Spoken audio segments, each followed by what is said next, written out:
la lutte pour protéger les forêts n'a pas lieu uniquement dans les forêts, mais elle a lieu aussi à l'extérieur des forêts, précisément avec les arbres de l'agroforesterie. Je voudrais vous rappeler qu'une des raisons pour lesquelles on se pose ces questions sur l'agroforesterie nous a été donnée par Francis Allais hier lorsqu'il a parlé de la mise en valeur de la gestion des forêts tropicales et où son verdict a été sans appel.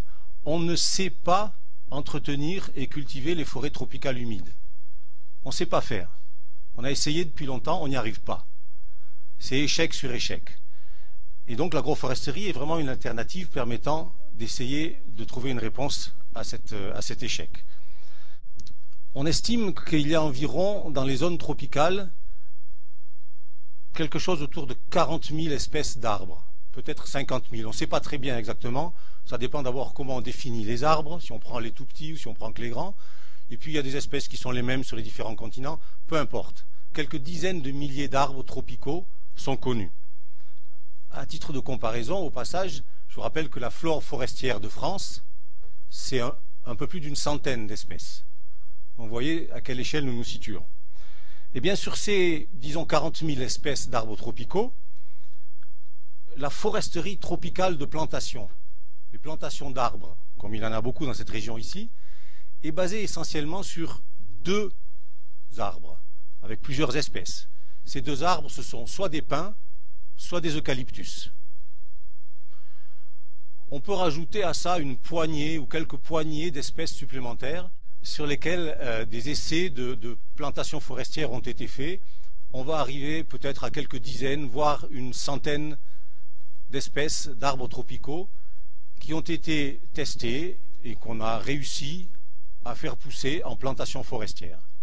Rapporté aux 30 ou 40 000 espèces d'arbres qui existent, nous sommes à 0,2 ou 3% de la flore des arbres tropicaux que l'on sait cultiver. Autant dire rien.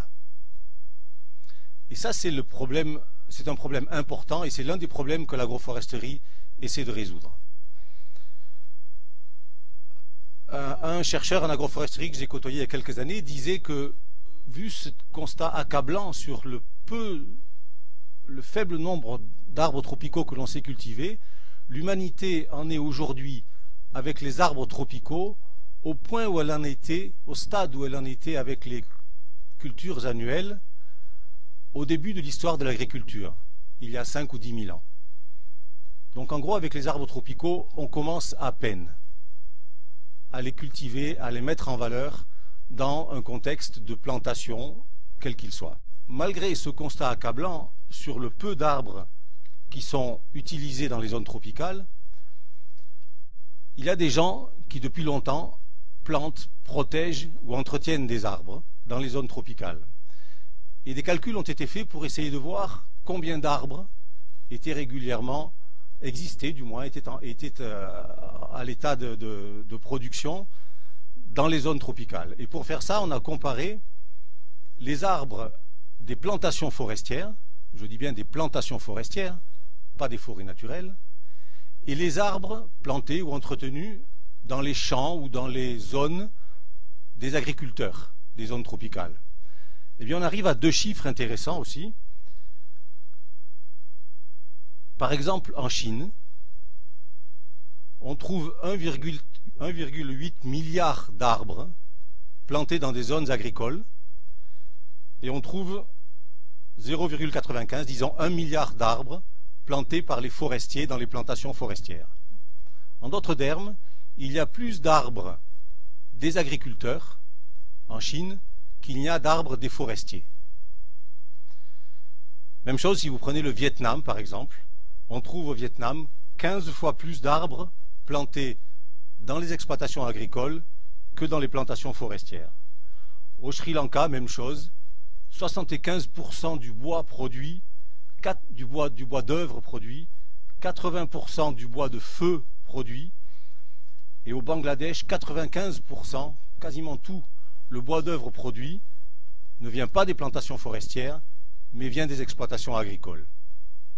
C'était la deuxième série de chiffres pour tenter de cerner le problème avec vous.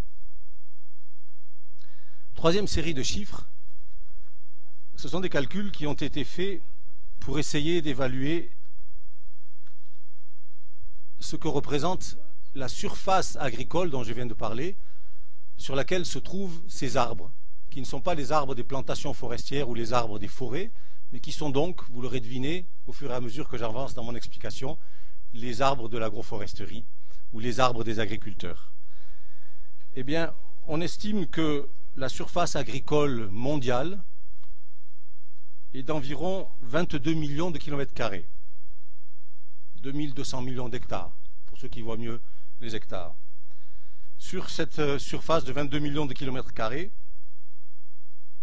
on estime qu'il y a 46%, presque la moitié, sur lesquels il y a une couverture arborée, c'est-à-dire des arbres présents dans des parcelles qui par ailleurs sont vouées à de l'agriculture,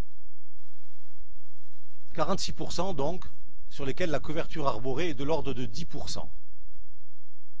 27% sur lesquels la couverture arborée est de l'ordre de 20%, et 7,5% sur lesquels la couverture arborée est de l'ordre de 50%. C'est-à-dire que la moitié de ces zones agricoles sont couvertes par des cimes d'arbres. Bien sûr, tous ces chiffres que je viens vous donner sont des chiffres qui sont approximatifs. Vous imaginez que pour compter les arbres sur 22 millions de kilomètres carrés, ça n'a pas été une tâche facile, et les gens qui ont publié ces chiffres nous mettent en garde contre, j'en vois parmi vous qui prennent des notes, donc nous mettent en garde contre l'utilisation de ces chiffres de manière trop stricte. Bien entendu, ce sont des ordres de grandeur. Mais ces ordres de grandeur sont sans doute très utiles pour comprendre la nature du problème.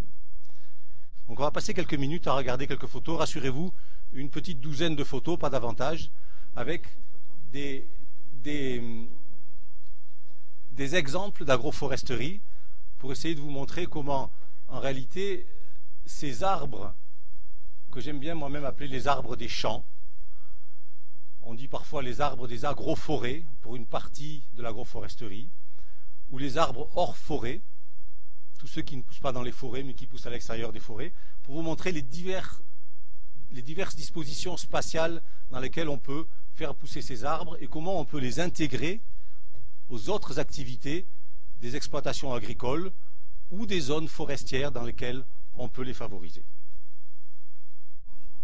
Voilà ce qu'on appelle une agroforêt. La photo est prise au Costa Rica, mais elle aurait pu être prise au Ghana, en Ouganda, au Kenya, dans beaucoup de pays, en Indonésie, bien sûr, au Sri Lanka. On devine un écosystème qui ressemble à une forêt, comme vous pouvez le voir, mais si vous regardez attentivement, vous constaterez que le sous-bois de cette forêt, la zone moyenne, est constitué de plantes qui ont toutes à peu près la même couleur, la même forme. Ce sont des caféiers, tout simplement. Et vous constatez aussi au premier plan des bananiers, et puis quelques palmiers qui sont là. Voilà, nous sommes dans une agroforêt, donc, laquelle agroforêt provient d'une modification provisoire, pardon, pas provisoire, d'une modification progressive d'une forêt naturelle dans laquelle on a introduit des espèces cultivées, en l'occurrence dans celle-ci, le café. Le rôle des arbres dans ce type d'agroforêt, c'est de créer le microclimat dont les caféiers ont besoin. Les caféiers sont une plante qui demande de l'ombre.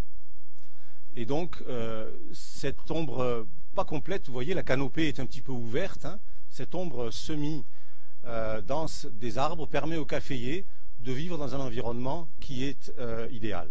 Bien entendu, vous aurez noté au passage que une agroforêt de ce type, bien qu'elle produise du café, maintient les conditions, pas exactement naturelles bien entendu, mais des conditions proches de celles d'une forêt naturelle. C'est un exemple donc d'agroforesterie parmi les plus significatifs, puisque c'est celui qui est le plus proche de la forêt. Donc il y a un passage progressif, vous voyez, d'un environnement naturel de la forêt à un environnement semi-artificialisé dans lequel on a introduit une culture, en l'occurrence le café et quelques autres cultures. Parfois ces agroforêts sont relativement simples, parfois il y a un grand mélange de nombreuses espèces utiles, qu'elles soient de petite taille ou de grande dimension. Avant de passer aux agroforêts proches des villages, Voici un deuxième exemple, qui celui-là provient d'Éthiopie, qui à nouveau est un exemple d'introduction, d'enrichissement, on dit, d'une forêt naturelle avec des caféiers. Je rappelle que l'Éthiopie, c'est le berceau du café, c'est là qu'on trouve des caféiers sauvages. Et donc les agriculteurs éthiopiens, depuis toujours, ont compris que pour cultiver leur caféier dans des conditions naturelles, il était souhaitable de les maintenir et de les faire pousser dans les forêts naturelles. Donc la photo précédente était une agroforêt relativement artificialisée. Celle-ci est quasiment une forêt naturelle. Vous voyez encore des fougères épiphytes dans les arbres et une canopée assez dense qui représente la forêt naturelle. Donc, deuxième exemple d'agroforêt. Et voici, si l'on pousse l'exemple un petit peu plus loin, j'ai toujours pris du café, c'est pour vous permettre la comparaison, mais à la place du caféier, on aurait pu mettre des cacaoyers ou des ignames ou d'autres cultures. En Tanzanie, cette fois-ci, une vraie plantation intensive de caféiers, dans lesquels on a également planté des arbres, qui sont en l'occurrence des arbres qui s'appellent Federbia, mais peu importe le nom de ces arbres, pour créer ce besoin d'ombrage dans cette plantation de caféiers. Donc, vous voyez un glissement progressif de conditions à peu près naturelles vers des conditions artificialisées. Au premier plan, c'est une parcelle de céréales qui vient d'être récoltée et sur laquelle il ne reste que les tiges d'après-récolte. Voilà. Donc il y a deux parcelles côte à côte, bien entendu, sur la photo. Et voici ce qu'une agroforêt à proximité d'une habitation peut donner. On appelle ça parfois des jardins-forêts. Je préfère, en ce qui me concerne, jardins agroforestiers. En gros, c'est relativement simple à comprendre. Ce sont des jardins potagers à proximité des habitations, mais des jardins potagers dans lesquels il y a une composante arborée importante, de sorte qu'il y a plusieurs couches d'arbres les unes sous les autres, et dans le sous-bois de ces jardins agroforestiers qui sont à proximité des maisons, des espèces annuelles, de l'élevage, et bien entendu l'habitat humain qui se trouve à proximité de ces jardins agroforestiers. Cette photo, elle, provient du nord de l'Afrique du Sud, la province de Limpopo, et les jardins-forêts sont extrêmement fréquents dans la quasi-totalité des pays tropicaux, parce que ces milliers d'arbres tropicaux qui existent, les gens ont trouvé le plus souvent que le meilleur endroit pour en avoir, bien entendu, sous la main, pour les cultiver, pour les protéger, eh bien, c'était ce petit jardin agroforestier. C'était ce petit jardin agroforestier qui se trouve à proximité de la maison, dans lequel on peut intervenir tous les jours, qui produit une diversité de production, qui est facile à entretenir.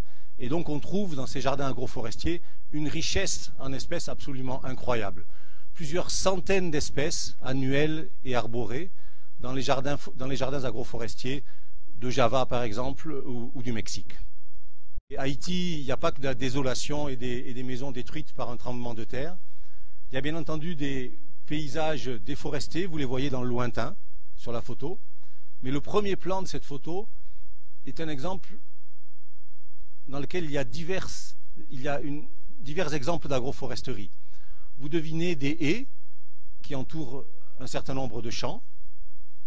Vous devinez des parcelles un peu plus denses à proximité des maisons. Ce sont les jardins agroforestiers que nous avons vus auparavant. Et vous devinez des arbres dispersés dans des parcelles qui par ailleurs ressemblent à des champs. Des parcelles dans lesquelles donc, au moment de la saison des cultures, se trouvent des cultures sous-jacentes aux arbres en question. Et vous voyez dans le lointain ces haies qui sont en train de tenter de protéger des espaces sur le versant qui a été déboisé, sans doute pour y parquer des animaux ou pour y entreprendre une autre activité agricole. Vous devinez au premier plan un ruisseau, une rivière qui parcourt la photo, et le long de cette rivière, vous observez que la densité d'arbres est plus élevée, ce qu'on appelle parfois une ripisylve ou une zone agroforestière tampon qui protège les berges de la rivière. Il y a donc sur cette photo une gamme d'options agroforestières, une gamme de manières de cultiver et d'entretenir des arbres dans un paysage qui n'est pas un paysage forestier. Et l'ensemble de ces arbres qui sont ici sont régulièrement plantés, entretenus par les agriculteurs, produisent un certain nombre de production qui sont récoltés régulièrement et un certain nombre de services. Par exemple, les haies autour des champs peuvent servir de brise-vent ou de choses comme ça. Il ne vous aura pas échappé qu'un paysage comme celui-là ressemble à un paysage de bocage que nous connaissons bien ici en France et dans d'autres pays européens. Et le paysage de bocage est composé d'éléments d'agroforesterie imbriqués les uns dans les autres, que ce soit dans ou autour des parcelles ou autour des voies de communication. Vous connaissez les chemins creux du bocage et les choses comme ça. Autre exemple qui lui vient d'Afrique du Sud, un paysage de savane boisée qui a été progressivement transformé par l'homme et dans lequel vous devinez, une fois de plus, des parcelles agricoles séparées les unes des autres par des haies. Les haies en question ici ont la particularité, vous les devinez, d'être en courbe de niveau, c'est-à-dire qu'elles sont horizontales sur la pente. Ça permet de lutter contre l'érosion du sol en bloquant le ravinement de l'eau lorsque l'eau coule vers l'aval en cas de forte pluie.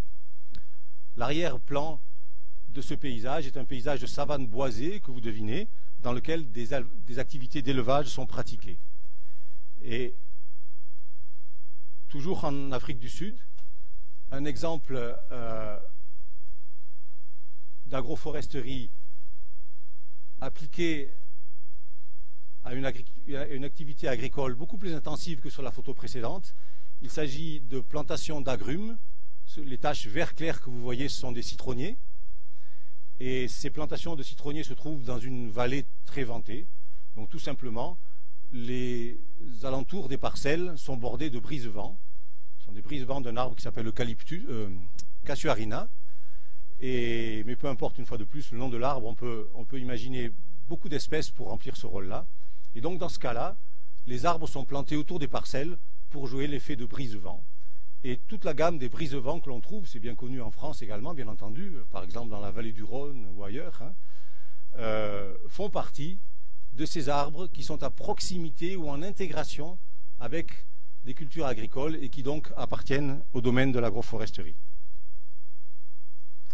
Partons maintenant au Burkina Faso. Vous avez une petite famille qui montre avec fierté son champ dans lequel pousse du maïs. Et vous devinez que ce champ est complanté d'arbres qui sont dispersés et qui font une composante supérieure dans la parcelle,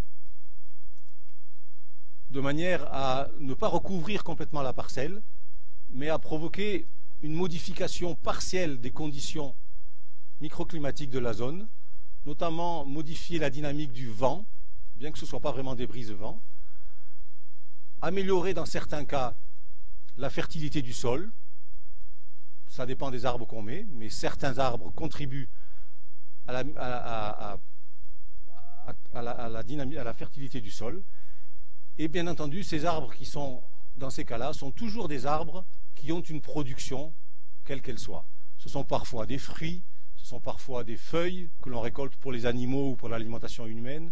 Ça peut être des écorces, ça peut être des racines, ça peut être des composants médicamenteux qui sont utilisés par les villageois, etc. L'arbre que vous avez sous les yeux, c'est le karité, dont vous avez peut-être entendu parler, parce qu'il est très utilisé en cosmétique, mais il est également utilisé dans la cuisine de l'Afrique de l'Ouest, parce que c'est une source de matière grasse très appréciée. Et donc le karité, c'est l'un de ces arbres, avec le baobab, avec d'autres arbres de ce type-là, qui sont un petit peu magiques en Afrique de l'Ouest, que l'on retrouve partout clairsemés dans ces parcelles qui sont, on peut le dire, des parcelles de type agroforestier. On appelle ça parfois un parc agroforestier. Je préfère appeler ça de l'agriculture multi-étagée, mais bon, peu importe le terme. Ce qui est important, c'est de voir qu'il y a dans toutes ces parcelles une association permanente entre des cultures agricoles et des arbres. Pour la petite histoire, les parcs agroforestiers ont été quantifiés toujours de manière approximative et la conclusion est nette, c'est le système de culture pour les céréales et les légumineuses, l'alimentation de base de l'Afrique, c'est le système de culture le plus répandu en Afrique et de très loin. Donc la principale agriculture d'Afrique, y compris d'Afrique sahélienne, c'est le cas de cette photo. Le Sahel, c'est pas toujours sec et sinistre, comme on le voit à la télé. Le Sahel, à la saison des pluies, c'est verdoyant, hein. C'est le type d'agriculture le plus répandu en Afrique. L'agriculture africaine, c'est pas de la monoculture. L'agriculture africaine, c'est un champ agroforestier de ce type. Un autre exemple, toujours au Burkina Faso, cette fois-ci, c'est plus du maïs, mais c'est du coton. Voilà, tout le monde, il y a des gens qui l'ont reconnu. Et voilà pour vous dire que ce n'est pas lié à une partie de l'Afrique. On retourne en Afrique du Sud une dernière fois pour vous montrer un arbre que j'aime bien, qui est le maroula. Peu importe son nom une fois de plus. C'est un arbre de la famille du manguier qui produit un petit fruit très apprécié dans toute l'Afrique australe. Et ce fruit est récolté, il a une chair très sucrée et très agréable. On peut en manger la chair, on peut faire fermenter cette pulpe pour produire un vin local qui est très apprécié, mais aussi une variété qui est devenue une source d'export pour l'Afrique du Sud. On trouve ça dans les boutiques de produits, dans les boutiques de liqueurs. Le même arbre est utilisé également pour la noix qui est consommée comme une petite friandise, dirons-nous.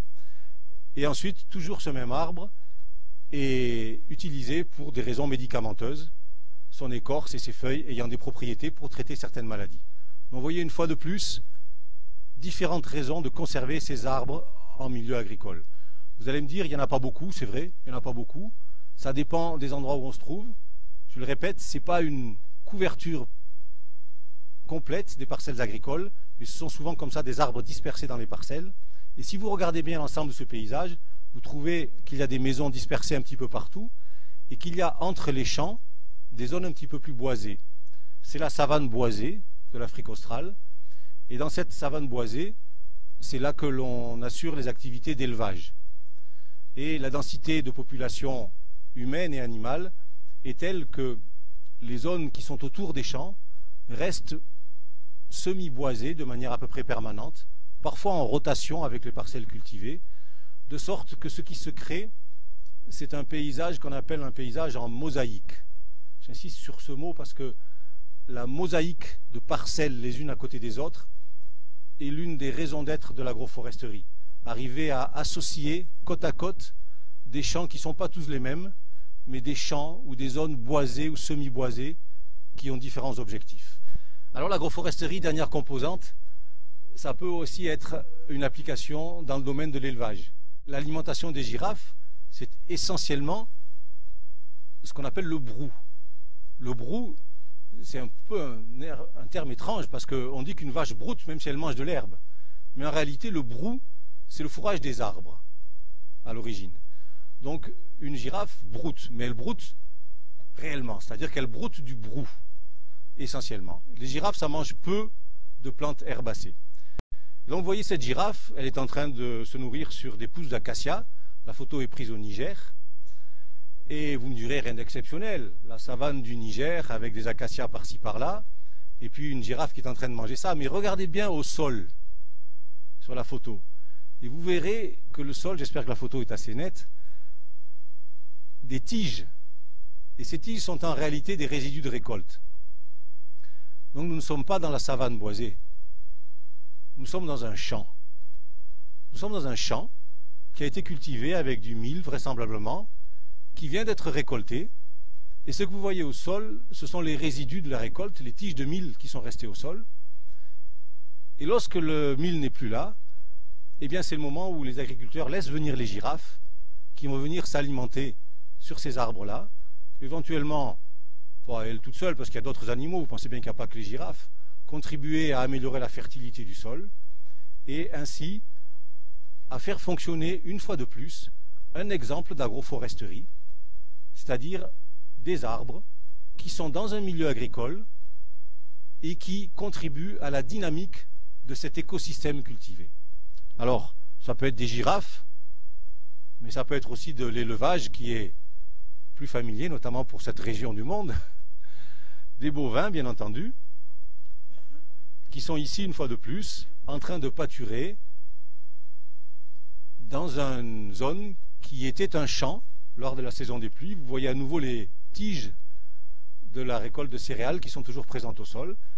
Et l'arbre sous lequel ces bovins sont en train de pâturer, de manger les résidus de récolte, c'est un arbre qui s'appelle Federbia albida. Je ne résiste pas au plaisir de vous en parler quelques minutes parce que c'est un petit peu l'arbre magique, l'arbre mythique de l'agroforesterie. Il a une particularité exceptionnelle, c'est qu'il perd ses feuilles pendant la saison des cultures, pendant la saison des pluies. Et puis qu'il remet des feuilles à nouveau pendant la saison sèche. Il y a des petits décalages, vous voyez que celui qui est au premier plan a déjà ses feuilles, et puis les deux qui sont à gauche n'ont pas encore leurs feuilles, mais ça va venir. Et donc vous pouvez deviner qu'est-ce qui se passe. Il n'y a pas d'ombre pendant la saison des cultures, puisqu'il n'y a pas de feuilles, donc ça ne gêne pas trop les cultures. Par contre, il y a de l'ombre pendant la saison sèche, et donc les vaches aiment bien venir à l'ombre de ces arbres pour se mettre à l'abri du soleil, tout simplement. Mais ce n'est pas tout. Le Federbia albida, c'est également un excellent arbre fourrager. Il se trouve qu'il produit des gousses, hein, c'est une légumineuse, la famille haricots, etc. Et ces gousses, espèces de gousses entortillées, orange, comme ça, très étonnantes, sont un mets de choix qui tombe au sol et que les vaches ici sont en train de consommer, ou qui parfois même est récolté et sont vendus sur les marchés comme un fourrage de choix que l'on donne aux animaux. Dernière caractéristique de cet arbre, c'est qu'il appartient à une famille botanique qui a la particularité d'avoir des bactéries associées à ses racines, et lesquelles bactéries sont capables d'utiliser l'azote qui se trouve dans les poches d'air du sol. Et cet azote est donc incorporé à ces bactéries et se retrouve à terme dans le sol, contribuant à améliorer la fertilité du sol. Les détails techniques de cette amélioration sont un petit peu compliqués à comprendre et ça ne marche pas toujours. On en a fait un peu les choux gras de l'agroforesterie à une époque. Ce n'est pas aussi simple que ça. Mais disons que c'est quand même un autre des avantages de cette espèce, le Federbia albida. Lorsque les gens ont commencé à travailler sur ces questions d'agroforesterie, c'était il y a une trentaine d'années, c'était des gens qui se posaient la question de la déforestation tropicale. Et ils en étaient arrivés à la conclusion que un des moyens de lutter contre la déforestation tropicale était de traiter le problème avec les gens qui vivaient à proximité de ces forêts tropicales, qu'elles soient humides ou sèches. Et c'est comme ça que l'idée d'agroforesterie est née. Mais l'idée a mis longtemps à passer dans les mœurs, si j'ose dire. Et pendant quelque temps, c'était très étrange.